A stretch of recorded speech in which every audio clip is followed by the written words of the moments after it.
दिल्ली में बीजेपी ने 27 सालों बाद आखिरकार कर ली है वापसी। नमस्कार, मेरा नाम है स्नेहा तिवारी, आप देख रहे हैं डीएनपी न्यूज।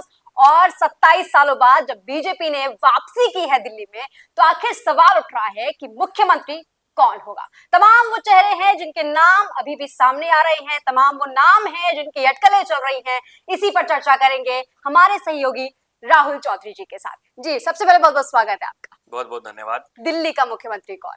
दिल्ली का मुख्यमंत्री कौन, 1 दर्जन से ज्यादा नाम है स्नेहा, और कोई भी तय नहीं कर पा रहा है।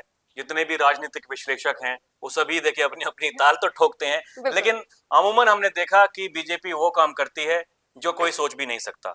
छत्तीसगढ़, मध्य प्रदेश, राजस्थान, ये तीनों ऐसे राज्य जहां पर ऐसे चेहरे को लेकर के आए कि किसी ने सोचा भी नहीं होगा कि वो मुख्यमंत्री बन सकते हैं। बिल्कुल बिल्कुल। और रवि किशन जी का बयान भी आया है कि चेहरा वो हो जाएगा जो सबको सरप्राइज करेगा। अभी देखिए तमाम चेहरे चल रहे हैं, चर्चाएं चल रही हैं, टीवी डिबेट्स चल रहे हैं इस बात के ऊपर कि भाई मुख्यमंत्री दिल्ली का कौन बनेगा। अपने आप में सवाल है, बड़ा सवाल है। लेकिन जिस दिन जो विधायक दल की बैठक होने के बाद में वहां से नाम जो सामने आएगा वही दिल्ली का मुख्यमंत्री बनेगा। लेकिन दिल्ली का पारा गर्म है, तमाम चर्चाएं चल रही हैं, बैठकें चल रही हैं, उच्च स्तरीय बैठकें चल रही हैं। लग रहा है कभी भी नाम घोषित हो सकता है, कभी भी ये फाइनल हो सकता है कि आखिर बीजेपी की जो शीर्ष नेता है वो किस नाम के आगे ठप्पा लगाएंगे। बहुत सारे ऐसे नाम हैं। देखिए अगर हम आगे बढ़े तो इसमें सिलसिलेवार हम दर्शकों को समझाएंगे कि जो नाम आगे चल रहे हैं और वो क्यों मुख्यमंत्री बन सकते हैं। तो ये अपने आप में काफी एक अहम विषय है, तो जिस पर हमने सोचा है कि भाई दर्शकों को थोड़ा हम विस्तार से समझाते हैं कि मामला पूरा है क्या। अब जिनकी हम बात करेंगे ये वो हैं जो इस चुनाव में जीते हैं, लेकिन इन सबसे पहले हम 3 नामों के बारे में बात करना चाहेंगे जो सांसद हैं। और उनकी बात ऐसी चल रही है कि भाई उन्हीं में से कोई मुख्यमंत्री बन सकता है। एक नाम उसमें हर्ष मल्होत्रा का है, एक नाम उसमें मनोज तिवारी का है, एक नाम उसमें बांसुरी स्वराज का है, और तीनों ही नाम बड़े हैं। लेकिन मुझे ऐसा लगता है कि इन तीनों में से कोई भी मुख्यमंत्री नहीं बनेगा। वजह क्या हो सकती है? वो इसलिए क्योंकि अगर किसी को मुख्यमंत्री बनाना पड़ेगा तो भाई यहाँ पर वो विधान परिषद वाला मामला दिल्ली में तो है नहीं, कोई एक सीट खाली करानी पड़ेगी और फिर वहां पर भी दोबारा चुनाव होगा। लोकसभा की जो सीट खाली होगी वहां पर भी दोबारा चुनाव कराना पड़ेगा। हालांकि वो कोई बड़ी बात नहीं है, लेकिन उसके बावजूद ऐसा किसी, देखिए क्योंकि अगर किसी को रोकना होता तो वो उसी समय पे रोक दिया होता जब लोकसभा का टिकट दिया जा रहा था। लोकसभा का टिकट हमने देखा कि कई सिटिंग सांसदों को रोक करके और नए चेहरों को मौका दिया गया, तो वो इसलिए दिया गया कि भाई आपकी जिम्मेदारी ये है, इन जिम्मेदारियों को संभालिए। लेकिन चाहे वो रमेश बिधूड़ी हो, चाहे वो प्रवेश वर्मा हो, उन्हें रोका गया। सिटिंग सांसद, उन्हें कहा गया कि भाई थोड़ा सा आराम कीजिए, लेकिन आपके लिए हमने कुछ अलग सोच के रखा हुआ है। जी। अब इसमें सबसे बड़ा नाम जो इस समय आगे चल रहा है, तमाम मीडिया रिपोर्ट्स उसी के बारे में बात भी कर रही हैं, प्रवेश वर्मा, जो नई दिल्ली से विधायक बने हैं। और सबसे बड़ी बात यह है कि उन्होंने आम आदमी पार्टी के राष्ट्रीय संयोजक, बड़े नेता, भाई मुखिया हैं। उसके अलावा जो पूर्व मुख्यमंत्री अरविंद केजरीवाल, जो कि 2013 से लगातार वहां से चुनाव जीतते आ रहे हैं और बड़ी जीत वो हमेशा वहां से जीत करके पहुंचे हैं विधानसभा, फिर मुख्यमंत्री बने हैं। तब प्रवेश वर्मा को बीजेपी ने पहले से ही यह आश्वासन, मुझे ऐसा लगता है कि दे रखा था कि भाई हमने आपके लिए कुछ अलग सोच करके रखा है। और पार्टी चाहे वो जंग हो, देखिए राजनीति की जब भी बात होती है या फिर कोई देश आपस में लड़ रहे हैं, युद्ध कर रहे हैं, तो उसकी कमान अपने उस सेनापति को दी जाती है जिस पर कि सबसे ज्यादा भरोसा होता है, चाहे वो देश की हम बात करें या फिर राजनीति में किसी राजनीतिक पार्टी की बात करें। बिल्कुल। और जाइंट किलर भी बोला जा रहा है प्रवेश वर्मा जी को। बिल्कुल, और वो इसलिए क्योंकि अरविंद केजरीवाल को हराना कोई मामूली बात नहीं थी। और इस चुनाव में प्रवेश वर्मा ने इतनी मेहनत की है जिसी का वो नतीजा है कि वो लगभग 4100 वोटों से चुनाव जीते हैं इस रेस में। इसलिए सबसे बड़ा नाम प्रवेश वर्मा का है। हम ऐसा अब देखिए इसलिए भी कह रहे हैं क्योंकि उस दिन जब चुनाव के नतीजे आ रहे थे तो लगभग 11 साढ़े 11 बजे हमने देखा कि प्रवेश वर्मा जैसे ही डिक्लेयर हुए, तब तक ये भी नहीं पता था कि वो कितनी वोटों से जीते हैं। चुनाव आयोग ने, हम लगातार देख रहे थे, तब तक डिक्लेयर नहीं किया था, ये नहीं बताया था कि भाई वो कितनी वोटों से जीते हैं। लेकिन उससे पहले ही वो अमित शाह से जाकर के मिल चुके। उनकी जो बेटियां थी, उनका नाम भी सबसे ज्यादा चर्चाओं में चल रहा है। उनकी जो बेटियां थी, मीडिया उनसे बात करने लगी जी। तो देखिए वहां पर जैसा मैं मानता हूं कि अगर वो गृह मंत्री से जाकर के मिले हैं तो वो एकदम से मीडिया में बात छा गई कि देखिए सबसे पहले जाकर के प्रवेश वर्मा अमित शाह से मिल चुके हैं और ये ऐसा माना जाता है कि अमित शाह जो है वो बीजेपी के चाणक्य हैं जी। जो वो चाहते हैं वही होता है जी। लेकिन अमित शाह से अगर वो मिले हैं उसके बाद में आपने मीडिया के सामने उनकी बाइट्स देखी होंगी, जो ट्विटर पे वो ट्वीट कर रहे हैं आपने वो देखा होगा। एक भी बाइट में या फिर एक भी उन्होंने जो ट्विटर पे पोस्ट किए हैं उन्होंने अपनी दावेदारी मजबूत नहीं बताई है। उन्होंने यही कहा कि पार्टी का कोई भी कार्यकर्ता मुख्यमंत्री बन सकता है। और जो टीवी जर्नलिस्ट जो थे जो उनसे सवाल पूछ रहे थे कि प्रवेश जी आप मुख्यमंत्री बनेंगे, तो उन्होंने कहा कि भाई आप हमारी सिफारिश कर दीजिए तो हम बन जाएंगे। बिल्कुल। तो ये अपने आप में बड़ी बात है। हालांकि जाट चेहरा है और बाहरी दिल्ली की सभी सीट्स ज्यादातर बीजेपी ने वो जीती हैं जहां पर जाट समुदाय के लोग बहुतायत में रहते हैं। एक बड़ा नाम इसलिए भी है क्योंकि जाटों ने भर भर के वोट दिया है बीजेपी को और बीजेपी जाटों को इस बार नाराज नहीं करना चाहेगी, इसलिए उनका नाम बड़ा हो जाता है।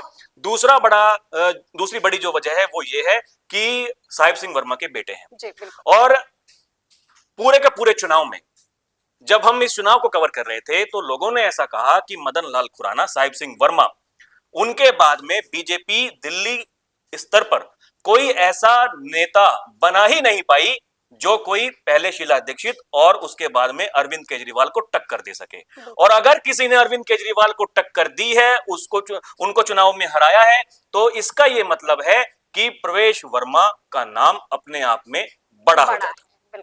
पार्टी क्या करेगी वो अभी भी चर्चा का विषय बना ही हुआ है। दूसरा बड़ा नाम जो रोहिणी से विधायक बने हैं, विजेंद्र गुप्ता। जब 3 विधायक बीजेपी के हुए थे 2015 में, उसके बाद में 8 विधायक बने 2020 में, तो विजेंद्र गुप्ता जी तब भी अपना चुनाव जीते थे। यानी उस समय में जब बीजेपी कहीं भी नहीं, हाँ, और नेता प्रतिपक्ष रहे और मुखरता से आम आदमी पार्टी या फिर अरविंद केजरीवाल के खिलाफ विधानसभा में खड़े होकर के बोलते भी थे। इसलिए विजेंद्र गुप्ता एक बड़ा नाम है और देखिए बड़ी जीत इन्होंने दर्ज की है, लगभग 37,800 यानी कि लगभग 38,000 वोटों से, 37,816 वोटों से इन्होंने चुनाव जीता है। तो ये अपने आप में विजेंद्र गुप्ता एक बड़ा नाम है। इसके बाद अगर हम बात कर लें तो मोहन सिंह बिष्ट जो कि मुस्तफाबाद से चुनाव जीते हैं। मोहन सिंह बिष्ट करावल नगर से बीजेपी के ऐसे नेता, केवल एक अपवाद हम 2015 छोड़ दें तो ये कभी नहीं आए। वो लगातार बीजेपी का गढ़ माना जाता है करावल नगर। हालांकि पूर्वांचली वोटर्स वहां पर बहुतायत में रहते हैं, इसलिए 2015 में कपिल मिश्रा वहां से जीते थे। अब की बार कपिल मिश्रा जब बीजेपी में आ गए तो उन्हें वहां से टिकट दिया तो भाई ये खबरें चलने लगी कि भाई साहब नाराज हैं, मोहन सिंह बिष्ट अब नाराज हैं। तो खबरें ये भी आई कि निर्दलीय चुनाव लड़ने की ताल ठोक रहे हैं। तो पार्टी ने एक नाम जो जारी किया, बीजेपी की लिस्ट में इकलौता नाम इन्हीं का ऐसा था, मुस्तफाबाद से कहा गया कि भाई साहब वहां की कमान संभालो तुम। दूर नहीं है मुस्तफाबाद, ये करावल नगर बीच में सड़क है, इधर मुस्तफाबाद है, जाइए चुनाव जीतिए, आप बड़े नेता हैं। तो इनका भी एक बड़ा नाम इसलिए हो जाता है। देखिए जिस तरीके से पार्टी ने इन पर भरोसा किया उसी तरीके से इन्होंने भी उस भरोसे को कायम रखा और जीत कर दिखाया। बिल्कुल जीत करके दिखाया और कोई कह नहीं रहा था कि वहां पे मोहन सिंह बिष्ट जीत जाएंगे। हम भी वहां पर गए थे, मुस्लिम बहुल सीट है, लेकिन उसके बावजूद वहां से जीत करके आना ये अपने आप में बड़ी बात है और लगभग 18,000 वोटों से जीते भी हैं, तो बड़ी जीत है।